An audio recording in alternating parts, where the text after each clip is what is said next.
English में हर एक चीज, हर एक पैटर्न जो यूज होता है वो आपने देखा होगा, लेकिन डज कुछ चीजें बनाई जाती हैं और कुछ चीजें होती हैं।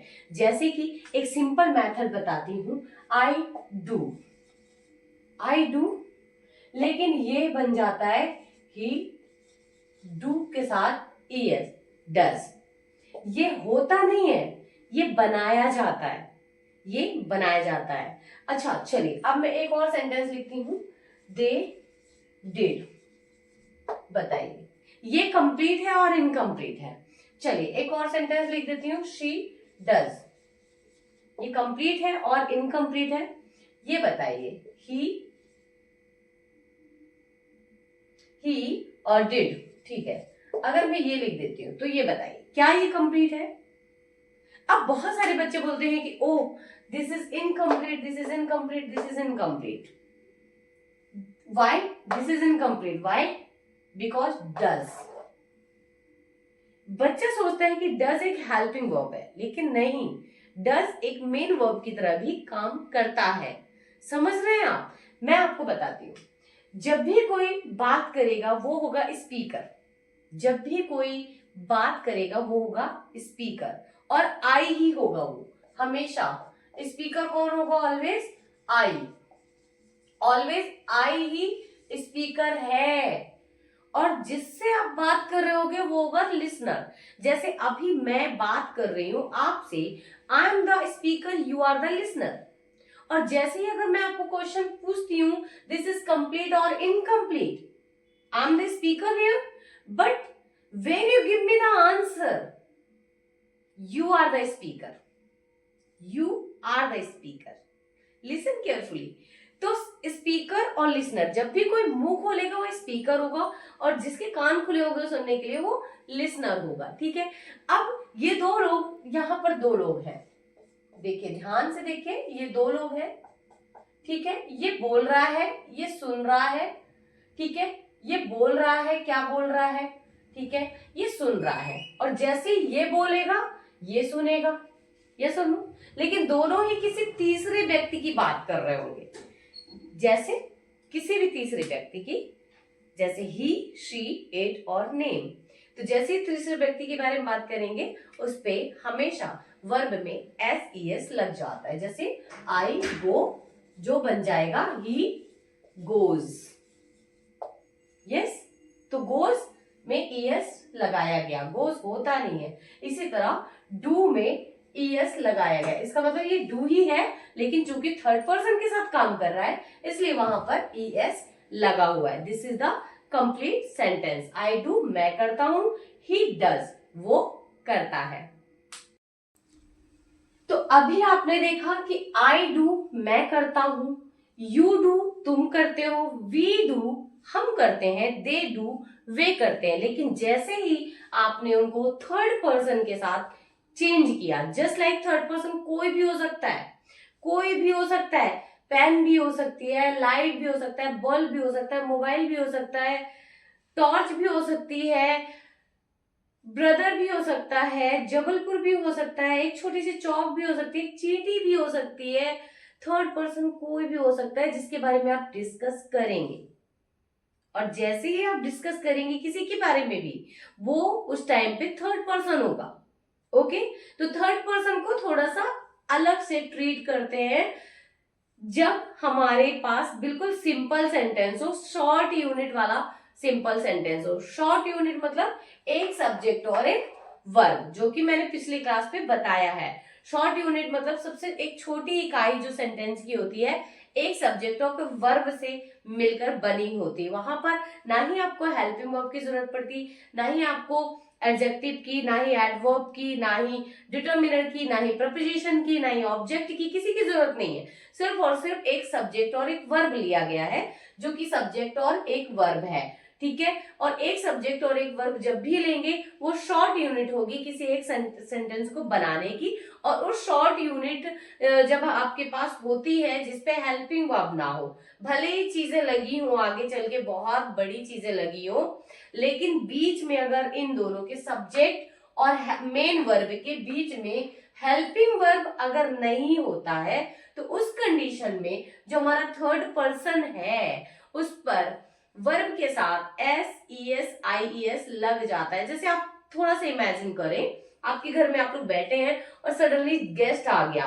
गेस्ट जैसे ही आएंगे, कोई भी गेस्ट आ जाए, सिंगुलर में, सिंगुलर की बात कर रही हूं मैं, तो आप उनको कैसे ट्रीट करेंगे? आप उनको थोड़ा सा एक्स्ट्रा ट्रीट करेंगे उनको। उसी तरीके से इंग्लिश में भी जब आपके पास थर्ड पर्सन के बारे में टॉपिक में आता है, डिस्कशन होता है, तो आप थोड़ा सा उसमें चेंज लाते हैं। प्ले प्लेस बन जाता है, गो गोज बन जाता है, राइट राइट्स बन जाता है, सी सीज बन जाता है, लिसन लिसन्स बन जाता है। इस तरीके से चीजें चेंज हो जाती हैं। तो इसीलिए मैंने आपको बताया कि दो लोग जब बात कर रहे हो तो एक बात कर रहे हो तो जिसका भी मुंह खुलेगा बात करने के लिए वो स्पीकर होगा, जो भी सुनेगा वो लिसनर होगा, और जिनके बारे में भी वो डिस्कस कर रहे होंगे वो उनके थर्ड पर्सन होंगे। और अगर आपके उन दोनों के बीच में जो बात चल रही हो, थर्ड पर्सन अगर सिंगुलर है, सिंगुलर मतलब किसी एक पर्टिकुलर की बात की जा रही है, तो वो थर्ड पर्सन सिंगुलर होगा, उसको हम अलग से ट्रीट करेंगे इंग्लिश में एस ई एस या आई ई एस के साथ। तो आई गो जैसे ही पे कन्वर्टेड होगा, ही गोज हो जाएगा। यू डू, यू जैसे ही शी में कन्वर्ट होगा थर्ड पर्सन में, शी डज हो जाएगा। तो जितने भी वर्ब है सारे वर्ब्स में S E S I E S ed हो जाता है जब वो थर्ड पर्सन के साथ, सिंगुलर के साथ काम करता है। और उस कंडीशन में, जिस कंडीशन में सेंटेंस बिल्कुल शॉर्ट यूनिट में लिखा होता है, जहां पर एक सब्जेक्ट और एक वर्ब होता है, आगे भले ही लिखा है जैसे कि I do my work, I do my work, my work तो लिखा है, लेकिन आई और डू के बीच में कोई भी हेल्पिंग वर्ब नहीं है।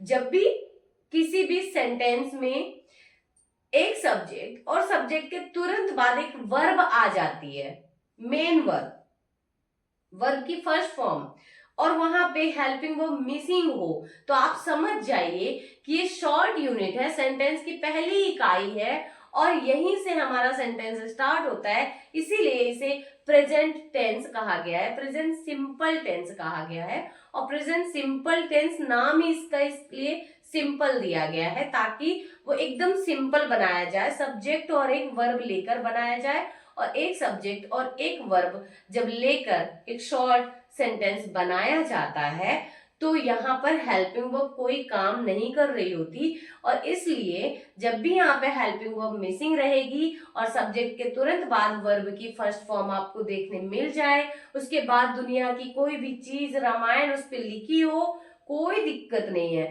सिर्फ आप पहला पॉइंट देखेंगे, एक सब्जेक्ट और तुरंत बाद उसका मेन वर्ब, ठीक है। यहां पर अगर हेल्पिंग वर्ब आपकी नहीं है और ये है आपकी वर्ब फर्स्ट, तो समझ जाइए ये बिल्कुल सिंपल टेंस है, सिंपल प्रेजेंट टेंस है, बिल्कुल सिंपल टेंस है। और सिंपल टेंस में कभी भी जब थर्ड पर्सन का यूज होता है तो थर्ड पर्सन हमेशा जो वर्ब लेता है वो डायरेक्ट ले लेता है S E S I E S के साथ। जैसे कि एक सेंटेंस लिखती हूं, I play cricket, I play cricket, ये हमने एक सेंटेंस लिया, और जैसे ही आई को हम रिप्लेस करेंगे ही पे, he is singular and the third person, so play.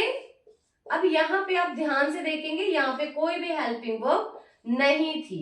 Helping verb ना होने का रीजन ये है कि हेल्पिंग वर्ब नहीं है, इसका मतलब क्या है, ही थर्ड पर्सन सिंगुलर के साथ प्ले तुरंत ही कन्वर्ट हो जाएगा प्लेज में, ही प्लेज क्रिकेट। अब इसके बाद कुछ भी चीजें लिखी हो एज इट इज आपको लिख देना है, ठीक है। जैसे कि यू डू योर वर्क, ठीक है। अब आपने बोला you do your work is object, you is subject and do is verb here, right. तो यहां पर डू हेल्पिंग वर्ब नहीं होगा क्योंकि कोई भी sentence without verb helping verb के माध्यम से थोड़ी बन जाएगा, वहां पे वर्ब ही होगी, तो वर्ब ही है डू, और यहाँ पर कोई भी हेल्पिंग वर्ब नहीं है।